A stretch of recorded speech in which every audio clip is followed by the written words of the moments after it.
गुड़गांव में डीएलएफ का senior living project आ रहा है। ये बात सबको पता है, बट कौन होंगे वो लोग जो यहाँ रहेंगे, समझेंगे इस वीडियो के अंदर। हाय, वेलकम टू अनदर वीडियो। आज के इस वीडियो में हम डिस्कस करेंगे सीनियर लिविंग के कॉन्सेप्ट को। साथ ही में ये भी समझेंगे how it is different from an old age home, because एक बहुत बड़ा मिसकंसेप्शन है, इसके ऊपर थोड़ी सी क्लैरिटी देंगे।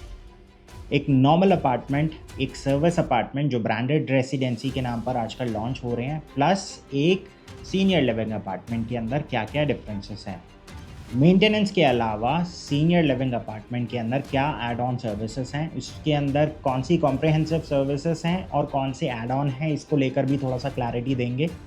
साथ ही में एज अ बायर आपको किन किन चीज़ों का ध्यान देना चाहिए। लास्टली डिस्कस करेंगे उन ऑप्शंस को जो आज के टाइम में दिल्ली एनसीआर के अंदर अवेलेबल हैं या लॉन्च होने वाले हैं। इंडिया में लग्जरी रियल एस्टेट को लेकर हमारी थिंकिंग बहुत सिंपल है। बड़ा घर, बड़ा लिविंग रूम, बड़ी बालकनी, कंसीयर्ज, क्लब हाउस और प्रीमियम लोकेशन। लेकिन 60 के बाद लग्जरी का मतलब चेंज हो जाता है। उस पॉइंट पर सवाल ये नहीं होता मेरा घर कितना बड़ा है, सवाल ये होता है कि मुझे अगर हेल्प चाहिए तो कितनी जल्दी मिलेगी। अगर मेरे बच्चे दूसरे शहर या दूसरे देश में हैं तो मैं कितना सिक्योर हूँ, और अगर मेरी हेल्थ नीड चेंज होती है तो क्या मुझे घर ही बदलना पड़ेगा। यही वो पॉइंट है जहाँ सीनियर लिविंग का कॉन्सेप्ट इंटरेस्टिंग नहीं बल्कि नेसेसरी बन जाता है। पहले समझते हैं what senior living is. Senior living is a lifestyle choice for people over 55 plus. Senior living का मतलब ओल्ड एज होम बिल्कुल नहीं होता है। ये डिपेंडेंसी का मॉडल नहीं है। प्लेन शब्दों में अगर इसे समझा जाए तो residents are independent, care is available only if and when needed. यहाँ पर आपको हॉस्पिटल जैसा एनवायरनमेंट नहीं मिलेगा। एक लग्जरी प्रोजेक्ट की तरह यहाँ पर एक 5 स्टार होटल एम्बियंस रहेगा with clinical capability hidden away.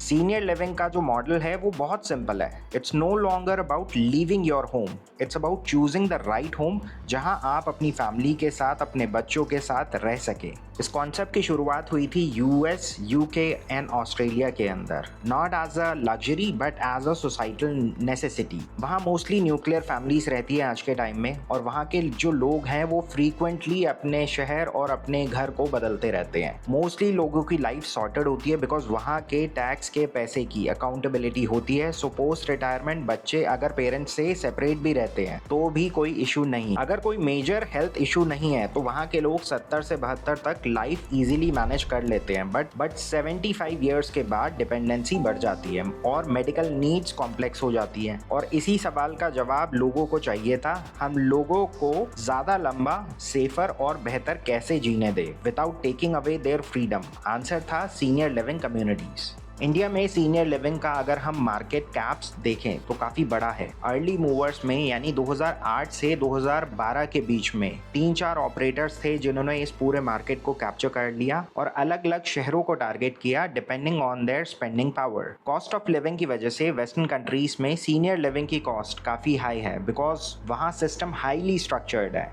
Protocols defined है, प्रोसेस स्ट्रिक्ट है और कंपेरेबल केयर की कॉस्ट 2.5 से 5 लाख रुपए पर मंथ तक पहुंच जाती है। अगर डॉलर्स को इंडियन रुपीस में कन्वर्ट करें तो इंडिया में high quality senior living service का कॉस्ट जनरली सिग्निफिकेंटली लोअर ही रहता है depending on the city, operator and care level. लेकिन इंडिया का रियल एडवांटेज सिर्फ कॉस्ट नहीं है, यहाँ स्टाफ सिर्फ सर्विस प्रोवाइडर नहीं होता है, ऑफन वो फैमिली को एल्डर्स की तरह ट्रीट करता है। Lastly the most important feature is care continuum. मान लेते हैं अभी आप 50 से 55 के एज ब्रैकेट में हैं, आप इंडिपेंडेंट हैं और सारे डिसीजंस अपने आप ले सकते हैं, मोबिलिटी में कोई इशू नहीं है। लेकिन 60 से 65 साल तक आते आते शायद आपको उठने के लिए भी सहारे की ज़रूरत पड़े और 70 साल तक पहुंचते पहुंचते तो असिस्टेड लिविंग के बिना आपका काम भी ना चले। और उस सिचुएशन में मान लो आपके घर के आसपास कोई ऐसा ऑप्शन नहीं है तो क्या आप रीलोकेट करेंगे? अब नई जगह जाना पड़ेगा और लाइफ को दोबारा से शुरू करना पड़ेगा। सीनियर लिविंग का इंटेलिजेंट मॉडल कहता है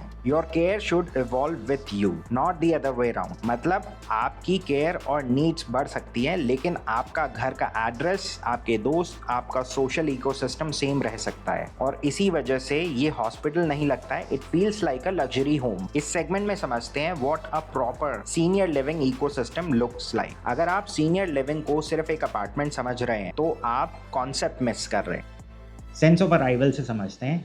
नॉर्मल अपार्टमेंट में भी अगर आप जाते हैं तो एक डेडिकेटेड ड्रॉप ऑफ जोन होता है टावर के सामने। अगर शॉफर ड्रिवन गाड़ी है तो वहाँ पर ड्रॉप ऑफ हो जाएगा, उसके बाद आप लेफ्ट लेंगे, ऊपर पहुँच जाएंगे। जितने भी स्टेप्स हैं या फिर जितना भी ड्राइववे है या फिर जितनी भी लॉबीज हैं वो व्हील चेयर फ्रेंडली होंगी। एक नॉर्मल अपार्टमेंट के अंदर कंसियार्ज होता है, गार्ड्स होते हैं, वो सारी चीज़ें भी यहाँ पर होंगी, लेकिन एड ऑन क्या होगा, यहाँ पर एक हेल्थ केयर अटेंडेंट होगा। अब नॉर्मल अपार्टमेंट के अंदर जो लिफ्ट्स होती हैं उसमें जो सर्विस लिफ्ट होती है वही सबसे बड़ी होती है। बाकी जो रिमेनिंग पैसेंजर लिफ्ट्स होती हैं उसमें पिट साइज़ ज़्यादा बड़ा नहीं होता है, 6 या 8 लोग उसके अंदर आ सकते हैं।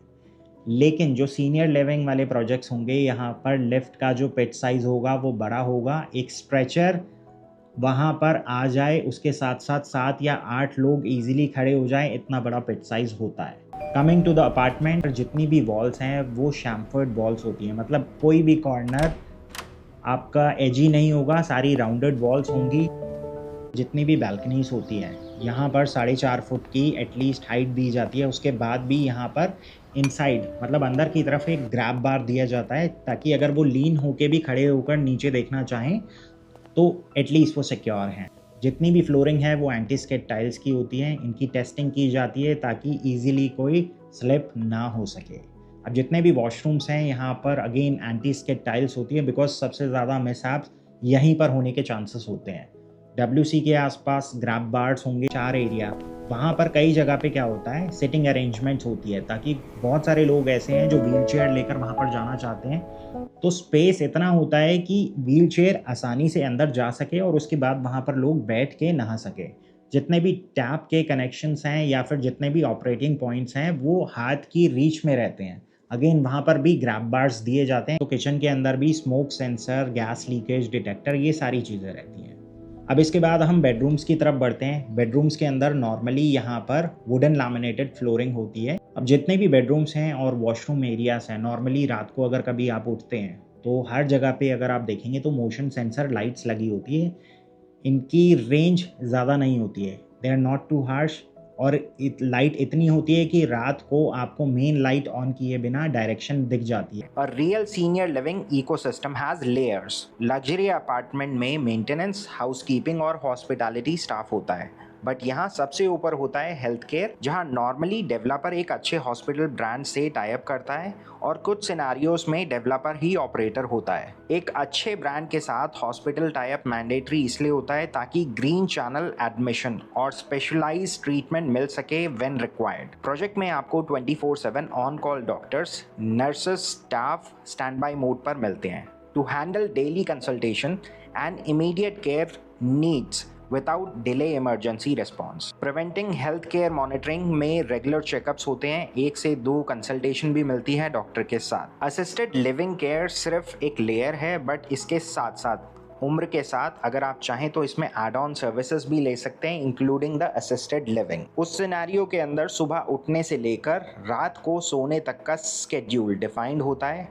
आपकी हेल्थ, आपकी डाइट और सीजन के according chef curated meals, housekeeping में लॉन्ड्री मेंटेनेंस कवर्ड है। मॉर्निंग में योगा, आफ्टरनून में फिजियो या मेडिटेशन के सेशंस प्लान होते हैं। बॉडी के स्मूथ मूवमेंट के लिए अलग अलग सेशंस प्लान किए जाते हैं। माइंड नेगेटिव थॉट्स की तरफ ना जाए इसलिए क्लब हाउस के अंदर बहुत सारे प्रोग्राम्स अरेंज किए जाते हैं, जिसमें क्लब हाउस के अंदर म्यूजिक, गार्डनिंग, स्पिरिचुअल प्रोग्राम, ये सारी एक्टिविटीज डिजाइन की जाती है। जिस तरह से रियल एस्टेट में हाउसिंग के अंदर, स्पेशली रेसिडेंशियल प्रोजेक्ट्स के अंदर अफोर्डेबल, लग्जरी और सुपर लग्जरी का कॉन्सेप्ट होता है, उसी तरह से सीनियर लिविंग के अंदर भी ये कॉन्सेप्ट एग्जिस्ट करता है। अब यहाँ पर सबसे बड़ा जो मार्केट शेयर है आज के टाइम में वो मैक्स ग्रुप के पास है, Antara senior living. They set the benchmark for ultra luxury living. इन्होंने शुरुआत की थी देहरादून से, उसके बाद इन्होंने नोएडा सेक्टर 150 में अपना प्रोजेक्ट लॉन्च किया था in the high rise segment, तो जहाँ पर 1500 से 3000 स्क्वायर फीट तक के साइजेस हैं। फेज 1 इनका ऑलरेडी कंप्लीट हो चुका है और फेज 2 बहुत जल्द लॉन्च होने वाला है। बट जुलाई 2026 में अगर आप देखें तो DLF-B सीनियर लिविंग सेगमेंट के अंदर एंटर करने वाला है, और ये जो मार्केट टैप करना चाहता है वो लग्जरी हाउसिंग सेगमेंट के अंदर है, जिसको अभी तक मैक्स ग्रुप डोमिनेट कर रहा था through Antara senior living, because ये टारगेट कर रहे हैं 4000 स्क्वायर फीट ऑनवर्ड्स के साइजेस। डीएलएफ के सारे प्रोजेक्ट्स के अंदर अगर आपने एक चीज नोटिस करी हो तो मेंटेनेंस, सिक्योरिटी और हॉस्पिटैलिटी स्टाफ डीएलएफ का इन हाउस रहता है। बट अपने अपकमिंग प्रोजेक्ट के लिए इन्होंने हॉस्पिटल और हेल्थ केयर सर्विसेज के लिए गुड़गांव के ही एक अच्छे ब्रांड के साथ टाई अप करा है। टिकट प्राइस होगा यहाँ पर अप्रोक्सीमेटली 10 से 12 करोड़ के आसपास, 4000 स्क्वायर फीट का साइज होगा। If you need more information you can connect with me at the WhatsApp number mention below. ज्यादा यूनिट नहीं है, अप्रोक्सीमेटली 170 यूनिट के आसपास आनी है। सिंस डीएलएफ का कस्टमर बेस बहुत सॉलिड है, specially around Delhi NCR region, और अगर डीएलएफ कैपिटलाइज करना चाहे तो डीएलएफ के इतनी बड़ी टाउनशिप्स के अंदर बहुत सारे इंस्टीट्यूशनल प्लॉट्स हैं जहां अगर वो चाहे तो फ्यूचर में किसी भी हॉस्पिटल ब्रांड के साथ टाई अप करके अपने प्रोजेक्ट के अंदर जो एग्जिस्टिंग प्रोजेक्ट हैं या फिर अपकमिंग प्रोजेक्ट हैं या ऑनगोइंग प्रोजेक्ट हैं, सीनियर लिविंग की सर्विसेज ऑफर कर सकता है एक एड ऑन फीचर के साथ। For example DLF valley Panchkula में अगर हम देखें तो डीएलएफ के पास 1.25 एकड़ की 90 बेड की अप्रूव्ड साइट है, visible from national highway 5 with a 45 metre approach road. 1.5 का एफएआर है। If you are interested contact me for more detail. Nearest hospital यहाँ से 9 किलोमीटर की दूरी पर है और command hospital almost 6.5 kilometre. DLF valley और स्पेशली पंचकुला को लोग चूज करते हैं mainly because of the weather. यहाँ की रिटायर्ड लाइफ काफ़ी आसान है। यहाँ के लोगों की उम्र 10 से 12 साल तो इसी वजह से बढ़ जाती है बिकॉज हवा पानी साफ है। Now coming to the buyers checklist. As a buyer आपको किन किन चीज़ों का ध्यान देना होता है। पहला क्राइटेरिया तो यही होता है जब भी आप इस तरह के किसी प्रोजेक्ट में एंटर करना चाहते हैं तो एक एप्लीकेंट की उम्र 55 या उससे ज़्यादा होनी चाहिए। नेक्स्ट आपको ये चेक करना चाहिए कि ऑपरेटर कौन होगा, बिकॉज फ्यूचर में जो भी कॉस्ट एस्केलेशन होगी वो इसी ऑपरेटर की वजह से होंगी। जब आप इस प्रोजेक्ट के अंदर एंटर कर रहे हैं तो आपको ये भी क्लैरिटी होनी चाहिए कि कॉस्ट के अंदर, स्पेशली द मेंटेनेंस कॉस्ट, उसके अंदर क्या क्या इंक्लूडेड है, और अगर जैसे जैसे उम्र बढ़ती है तो एड ऑन्स अगर हम लेते हैं तो उनकी क्या कॉस्ट है, हॉस्पिटल की प्रॉक्सिमिटी कितनी है प्रोजेक्ट से। सो आज के लिए बस इतना ही। अगर आप नोएडा या गुरुग्राम में आने वाले इन प्रोजेक्ट्स के बारे में जानना चाहते हैं जहां पर साइजेस 2000 से 4000 स्क्वायर फीट के बीच में हैं, then you can connect with me at the WhatsApp number mention below, because the main idea is to give them a dignified living. Matter ये नहीं है कि हम उनके जो बचे हुए साल हैं उनको बढ़ा रहे हैं, रैदर देन उनको कैसे बेहतर बना सकते हैं, उसके ऊपर मेन आइडिया है।